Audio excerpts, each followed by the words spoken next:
Hi, welcome to XReality podcast. I'm the host, Dominic Wu, and beside me is the guest, Martin Waters. Hi, Martin. Would you share a little bit about your background with us? Hi, Dominic. Of course I will. And thank you so much for having me on your podcast. It's a real pleasure to be able to talk to you today. So, as far as background goes, well, I've always been in educational training to some degree during the course of my career. My undergraduate degree was in English language and literature, and I started out as a teacher. I went on to become a materials designer and a curriculum developer, and then finally a director of studies. I think it was around the mid to late 2000s, there was a sizable shift as more and more technology was coming into the classroom. And I definitely felt at the time very ill prepared for myself and for my students. Like I think many of us did at the time, actually, many of the teaching staff. They didn't really understand how best to utilize these new technologies that were coming in, how to get the best out of all of the affordances, and also how these new technologies would play against the established pedagogies that we were using at the time. So I went back to university to study a master's in educational technology, just to help answer some of those questions and shortcomings that I had in terms of looking after myself and also my students. After I graduated, I took a sideways move and started working for a company in London who created online training for the energy and aviation sectors. So they were utilizing 3D virtual worlds and environments and creating simulations for educational purposes and training. So a common theme here, which I think we'll talk about more at length during our discussion, is that these industries use simulations and these 3D virtual environments for training for high consequence decision making aspects for the majority of the roles. So, without jumping the gun a little bit, simulations and 3D virtual worlds are a great learning approach, especially in this high consequence, high stake environment. I was hooked at the time. For me, it was the perfect alignment of technology and pedagogy. They were both enhanced and served by each other, so it was a perfect fit for me, and it all made inherent sense just in terms of an educational approach. The next major shift in my career came from joining a small startup in Durham, North Carolina, and I was hired to help come up with the learning design for a product that they were working on called Virtual Patient Simulation. And this was an online web-based simulation where a healthcare professional, they were able to do a full visit, a full virtual visit with a virtual patient. So they could take a health history, they could order tests, make diagnoses, order treatments, follow up, and every step of the way, the learner was receiving clinical guidance feedback on the appropriacy or otherwise of each of the decisions that they were making. So, for example, if they ordered an unnecessary or invasive test, they would be alerted to this during the course of the simulation. This taught me so much about the importance of narrative design in training in these environments. So, for example, a patient might come in with a lack of medication adherence on the patient history on the chart. And part of the solution for the healthcare professional in that simulation was to figure out how to address some of the socioeconomic discrepancies for that particular patient. Why and what help can we provide the patient to actually be able to take their treatments and be able to afford them. Likewise, a caregiver, a patient, or a spouse might have a misunderstanding about a condition or a treatment, and they may need more additional bespoke help and targeted understanding of the condition or the treatment as well. So, in many ways, with that narrative design focus in the 3D virtual world, it highlighted, which I think is still an important tenet for what we're trying to achieve, is that in many ways medicine is more than just a scientific component. It's the human side and the human nature as well is just as important. That startup was eventually bought out by Medscape WebMD. and I became the Director of Educational Design for Simulations and Learning Products. I had some great experience in this role, and I think that that really set me up on the path to where I am today. A little bit more recent, 5 years or so ago, I joined Pfizer as the head of educational development management for global product development. And more recently, I've changed roles to become director of online healthcare professional experiences. So these immersive and emerging technologies for educational experiences is very much a passion of mine. And I'm lucky enough to have such a varied backdrop against my career for this.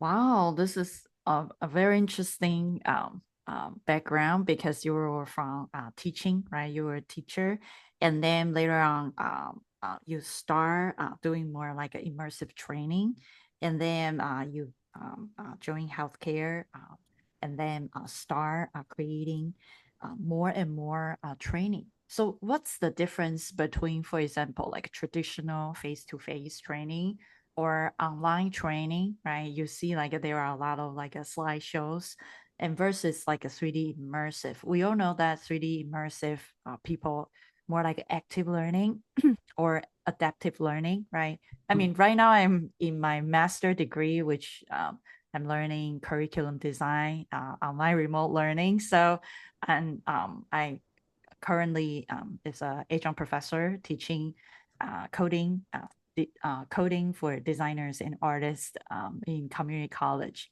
And a little bit of my background, both of my parents are teachers, so that's why that's why, and my entire families are teachers. Yeah, I actually had a teaching degree back in Taiwan. My mom's goal is for me to be a high school art teacher, fine art teacher. And when I was 7, I became my mom's TA. And my mom usually, when I remember summer vacation, winter vacation, is all in school. My entire childhood is all in school. And my mom usually will tell her colleague that, hey, my daughter is coming back from somewhere, the school. And do you need any TA or anybody help you? And she always treat me as a labor of the entire school. So we were just helping out. So that's why I think I had a rebel time that after graduate from that National Taiwan Normal University, I got the degree. My mom is pretty happy I got the degree, and I immediately got a scholarship to study in our center to transfer to graphic design and advertising. And what my mom didn't want me to do, which is advertising because it's too busy.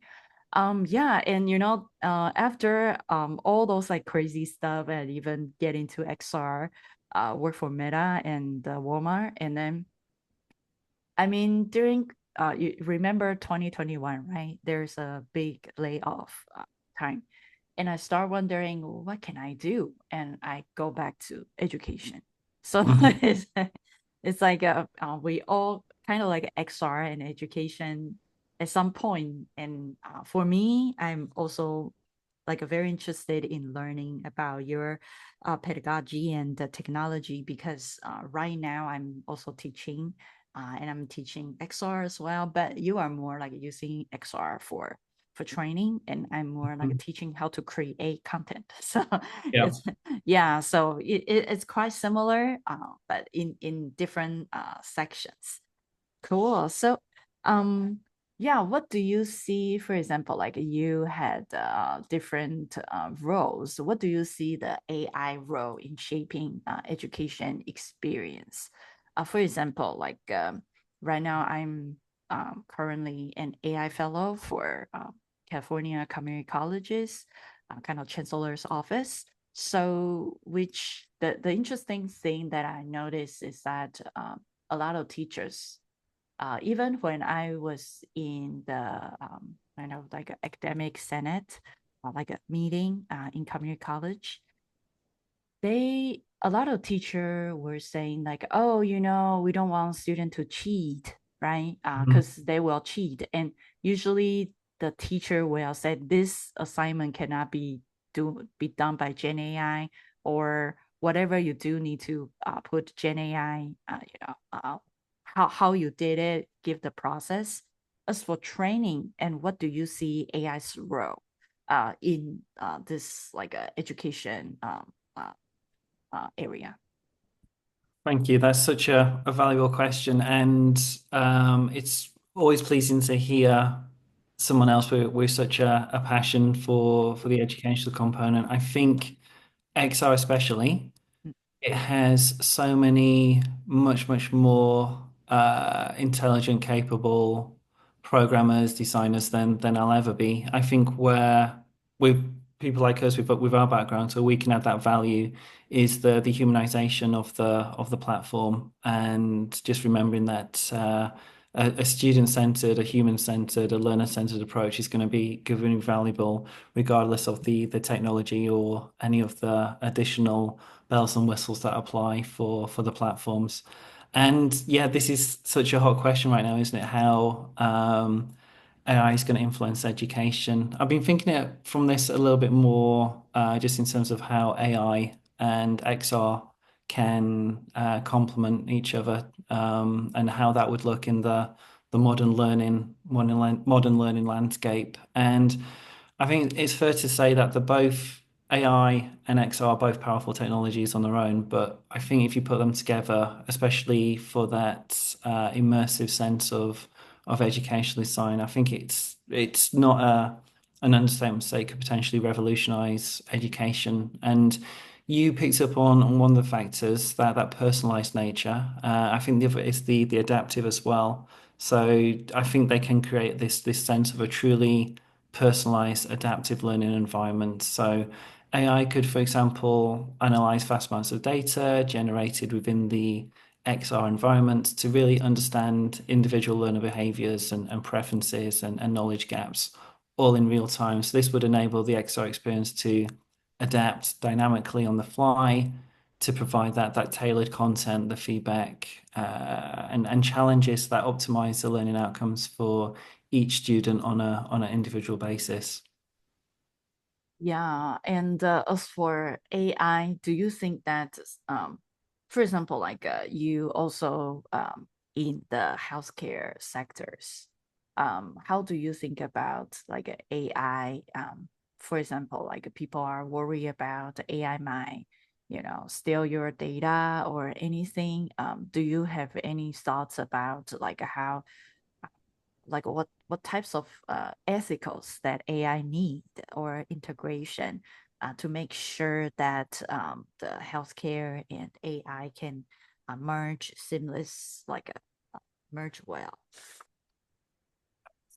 I think there's unique challenges in healthcare, but I think it's probably industry agnostic when it comes to some of the worries and concerns. I think where we are right now in the pharmaceutical industry, it's such a heavily regulated um, industry that any new technology, well, any new treatment needs to go through a vast amount of rigor before it can be released onto the market or onto patients in the real world. So I think the concerns are valid, just from a societal level. But I think for AI with healthcare, I don't think there's necessarily any immediate alarm bells more than any other industry, to be honest. Yeah. So, as for XR and AI combined, you mentioned that the humanized part. Can you Hmm. give us some good examples of humanized part? Before I remember you mentioned that, like a social economy side of for healthcare training. And is there anything? Because I remember there were a lot of like doctors using like a Vision Pro and doing surgery. What types of you mean humanized? So you are more doing more empathy part, for example, like a diagnose part instead of the precision part, which is the medical knowledge training. Is that what's the kind of like the difference, or what types of things that the healthcare need to take care of? What's the range? Because there are a couple of different side for the XRAI training? Yeah, great question again. And I'm sure, you've seen just as much everyone else as all of the stories in the news about how AI powered quote unquote doctors are making better diagnoses quicker than their human counterparts. That's one trend definitely to keep an eye on. I think where you rightly mentioned that whole idea about humanization, it is what makes our species unique, and just that sense of almost like a natural innate sense for empathy, and trying to be the most caring, available healthcare professional available. It's that old adage, isn't it? That healthcare, just like education, it's a calling. You come into the industry for very specific reasons internally, as to what makes you tick as a person. Where humanization of education is going to become really readily available, I think, is with AI driven, personalized virtual patients.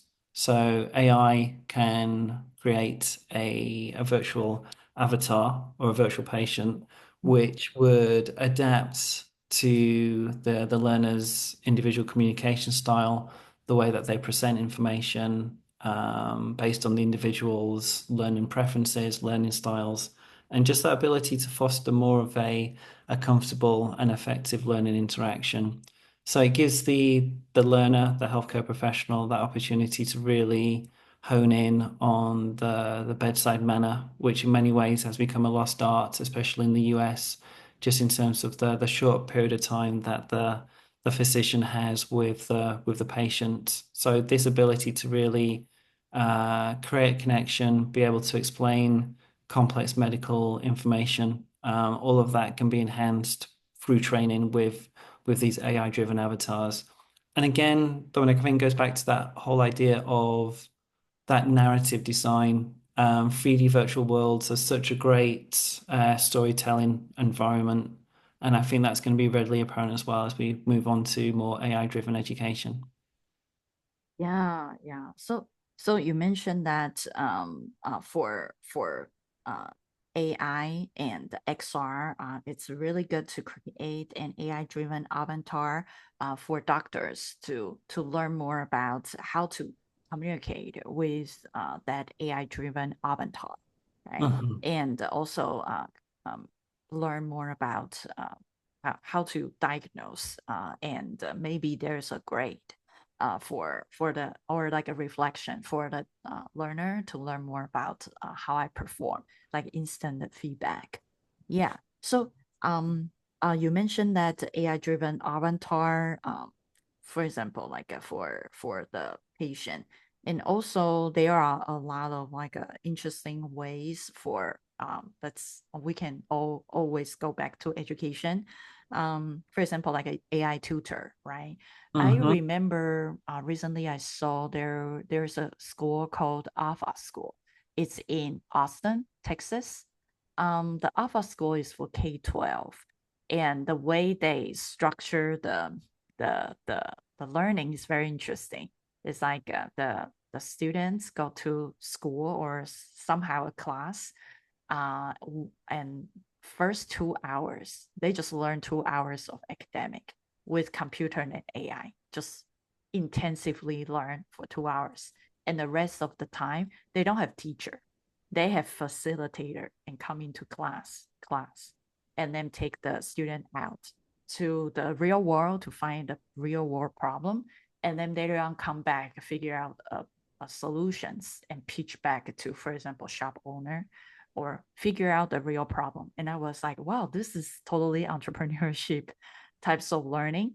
And if you go to Alpha School, I think it's probably more like a super high end and a lot of entrepreneur, people from Silicon Valley and everybody moved to Texas, Austin, and start forming these types of interesting education. And I think those types of AI driven avatar might be a trend also for the education side. yeah, like I remember before I saw there was a news that in Shanghai, you can see a lot of kids, K-12 kids, sit on one side and the other side was a robot, the Oh, physical wow. robot. Yeah. So pretty much a student, kids, they probably in the future will grow up with a robot, and that robot becomes their friends and also teacher, teach them everything they want to know. What do you see these types of trends? The example that you gave that school sounds fascinating. I love that for a few reasons. It's taking the best of the application of AI as a learning modality and utilizing that for real world problem solving. Fantastic. But it's also returning back to what's making us unique as again, unique as a species, if you will. This whole idea of collaboration, communication, one set purpose, negotiation skills, things like this. So I love that. I love that idea because these are the things that are potentially going to get lost with more reliance on AI. Just that ability to be able to take information, dissect it, understand it, challenge it, and then in a collaborative format come up with a shared solution with a shared goal. So that's a really, really wonderfully sounding application. That's, I can see readily that would be a future state where that would be a sound curriculum for that type of training, that type of learning. Um, yeah, the robot thing's a little bit worrying, isn't it? Sometimes when you really think down and consider where the future state could go. It's not. I don't mean it's been alarmist in a Black Mirror type of way. Yeah, right. But it's still a little bit. It's a little bit the whole uncanny valley on steroids, if you will. It's all a little bit. Not too sure what to think and make about that. But yeah, I mean, it's not outside the realms of possibility right now at all, especially as the technology improves and um, Machiavellian way become a little bit more human in that regard as well. Yeah, so I think it just like you said that humanize, like be more human and collaborate like with each other. Soft skills is the thing that AI might be lack of, but I remember recently I saw Grok. Grok, I think Elon Musk just full of idea. uh, you can see Guang will have like the girlfriend, the enemy girls. I don't know why enemy girls. Probably because it's like a nerdy guy's thing. So, enemy girl and become the character and talk to you. And today, I think today, I just saw Guak is going to have a baby Guak for kids. And I was like, and I remember he mentioned about Quark 4 is that he wants to rewrite. He is not scrapping other people's data. He's going to rewrite everything. I was like, that's a little bit hallucination. And it, Yeah. sometimes I personally think sometimes things there is no right or wrong. There's no so-called correct way of doing things. It's more about perspective. It's that's why humanity or like um, I would say for example we have STEM, right? STEM has the right answer. Sometimes sometimes we know that science there's always a new evidence, but it's evidence based. But humanity, these types of subjects, is very controversial and it's very hard to create a curriculum for it. I Yes. remember last year I turned Edgar Allan Poe's poem The Raven into a VR game and I put a 3D avatar in. And I talked to Edgar because I use Convey, like the 3D avatar, and I put a lot of local data to train that a 3D avatar. And I was talking to it, and I showed to an English professor and say, "Hey, this is great. This is a solution. Later on, you can teach students how to do critical thinking and by conversation through the AI avatar." And the interesting thing for English teacher, usually because I asked a bunch, they said that the she doesn't like what Edgar's to like the response is too for sure because sometimes AI will have a hallucination, and Hmm. she said that she doesn't like the way that the AI avatar answers. It will limit students' creativity or something. And I was like, oh, this is so hard. And every teacher has different point of view of something. It's very hard to create a certain of AI-driven avatar storytelling. Then my thought is that what do you see like a AI-driven types of avatar play the role in like for example like a healthcare? Do you have any like a hallucination or everything goes really well during the training? Anything that you find out benefit or any concerns? Well, lovely summary. Yeah. Just to respond to something you mentioned before, I think it's almost human nature to be frightened of new technology. You know, just hearing you talk through some of the things with Grok, it got me thinking about how literature, art, music throughout the centuries has always had this kind of reactionary fear to technology, and Frankenstein by Mary Shelley just popped into my mind, as it so often does when we start talking about autonomy and designed by human. And there's a reason that that is still a popular horror movie right now. And like we said, it's bled on onto some of those things with Black Mirror.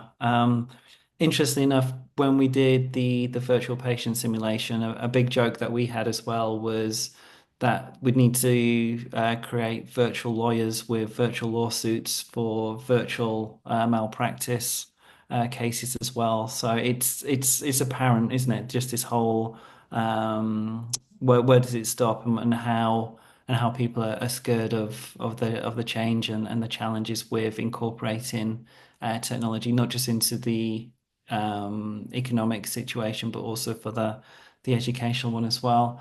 We've been lucky, to be honest. We haven't had any, and it's all internal training as well, so that takes the pressure off to a large degree for any hallucinations. We can catch those, and it's all vetted and regulated as well. So I think we've got a robust, quite a robust safety valve, if you will, for preventing any of those. But we've seen some great experience with some of the internal pilots that we've done with training site staff for clinical trials, and some of the ways that we've been utilizing XR and AI for those is to, like you said before, just the creation of these autonomous agentic patients to be able to talk through the challenges of the procedure, and just really hone in again on that human nature of the communication between healthcare professional and patient. Yeah, yeah. I think those types of like AI and all those like interesting scenarios really helps the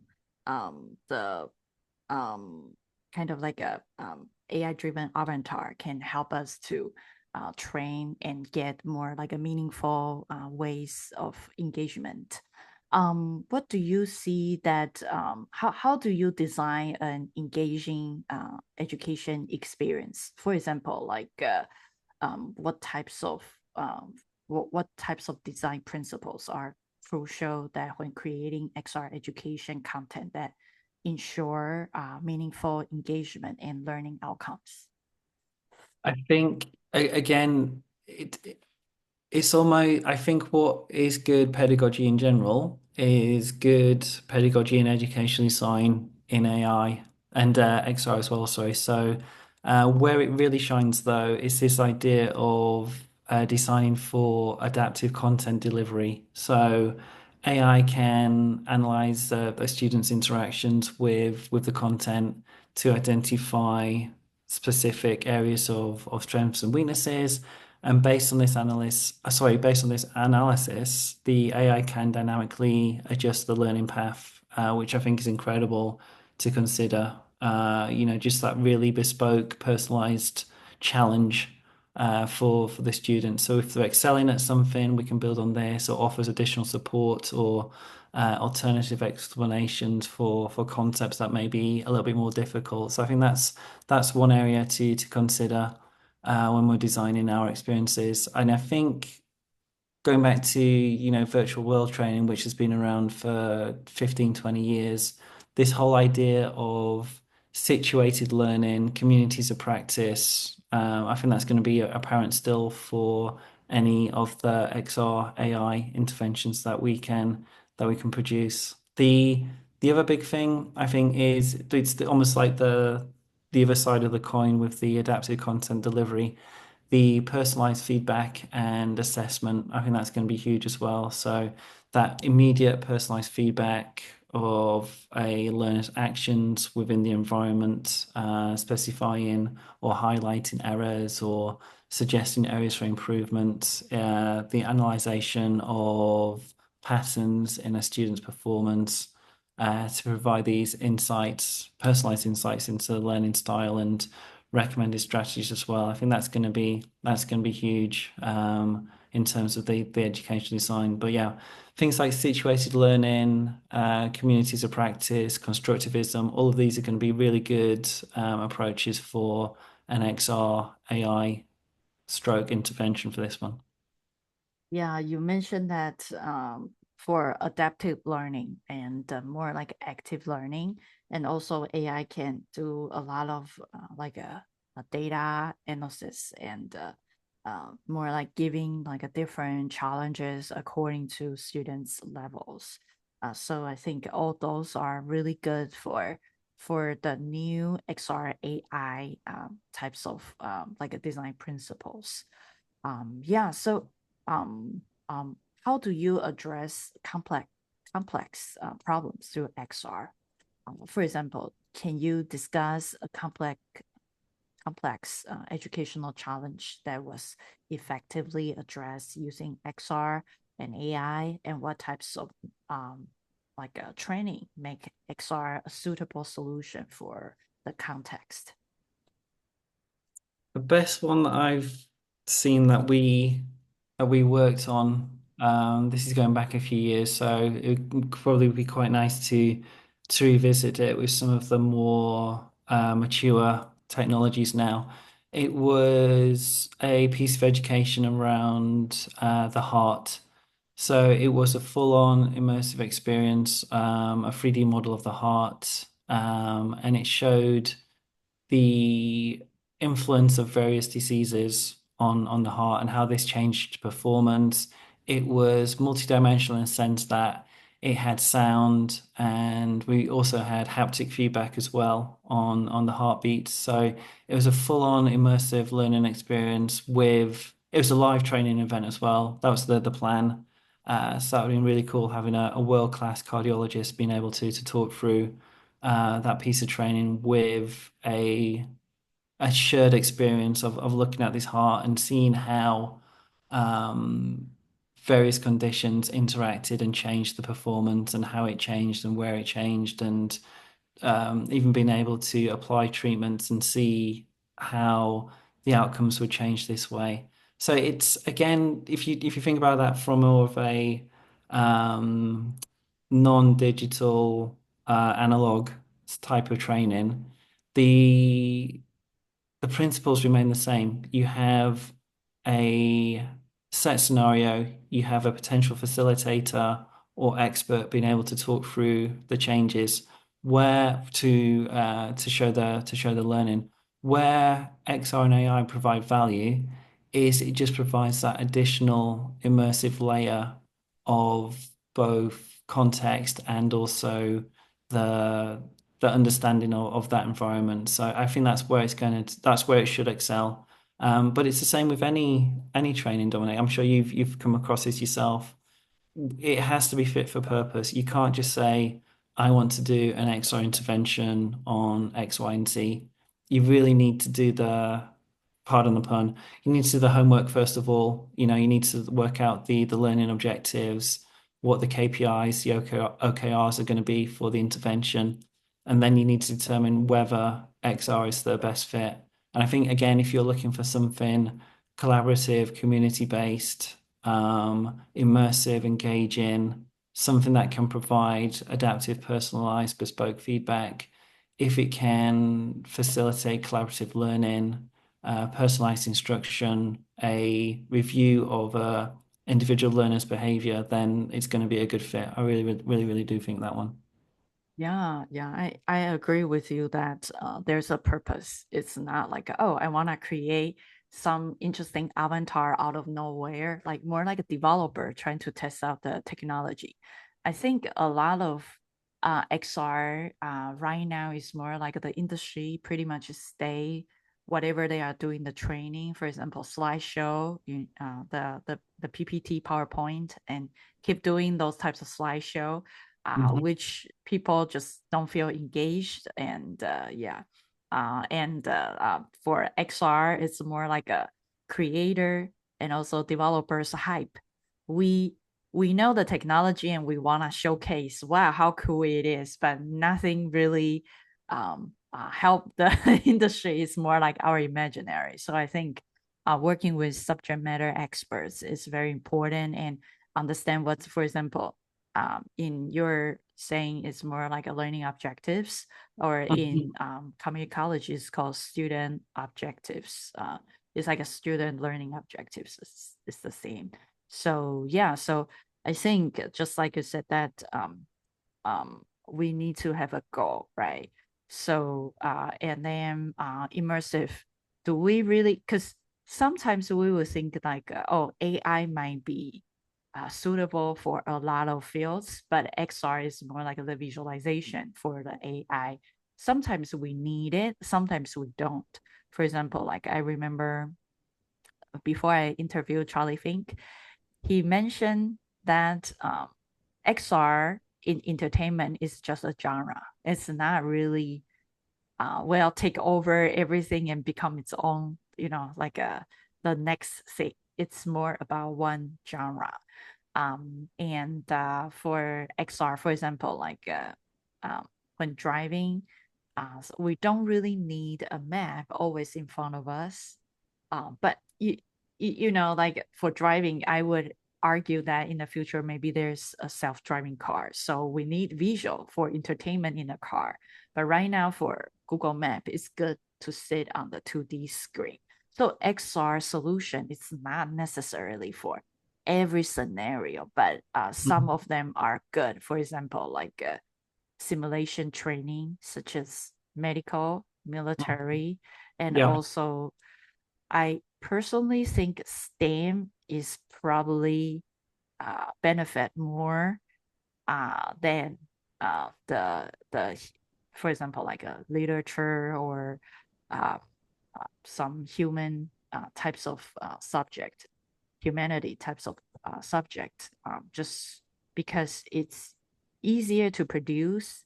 And also for the humanity parts, there are a lot of high level stuff that might require human, because if you use chatbot, the teacher won't satisfy about the conversation. So it's very hard to train unless that teacher put the brain inside that chatbot. Otherwise, it's very hard to train a chatbot that tailors to every teacher.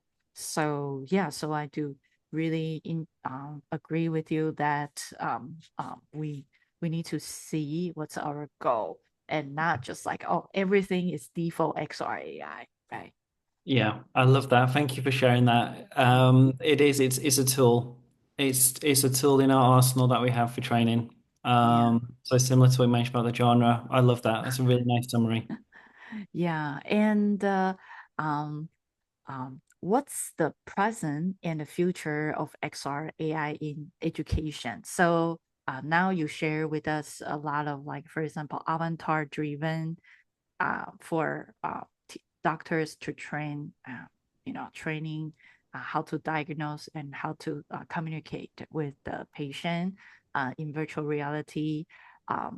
You mentioned a lot of different ways of XR and AI in education. And what do you see the next step? Is that a metaverse? Well, come back again or AI powered metaverse? What do you see the future of XR AI in education? The two words that I keep returning to, and I think we spoken about quite successfully, is that whole idea of adaptive and personalized. I think the whole, certainly throughout my whole teaching career, it was all around being um, tailoring as much as I could to an individual student's need. And that was just one person in a classroom of 30 or 35 students. So to have that ability at scale to provide unique, bespoke, as needed interventional correction, feedback, and training. I think that's going to be huge. That's going to be massive. I think I think it's definitely fair to say this past decade, especially, it's seen XR in education start to move from a niche or expensive technology with limited content and integration strategies to a more accessible, capable, and pedagogically focused set of tools. So again, that idea of it being a tool.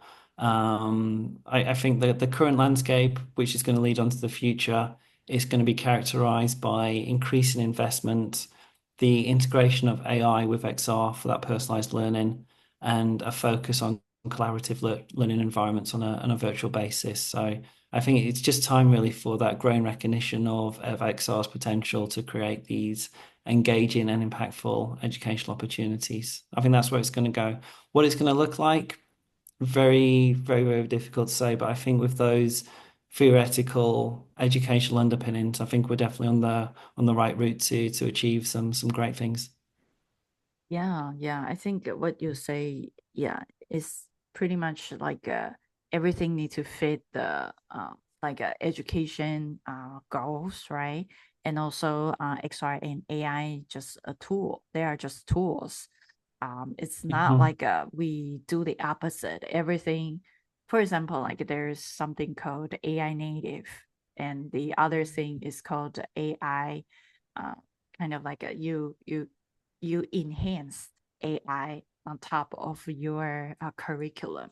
I think we, for this case, we need to focus on our goal, right? Focus on whether how immersive technology can enhance the our goal instead of hey we need to create something in XR, come up with a topic and trying to force it and put everything in. I think those two ways um, solving the problem is probably the a better way.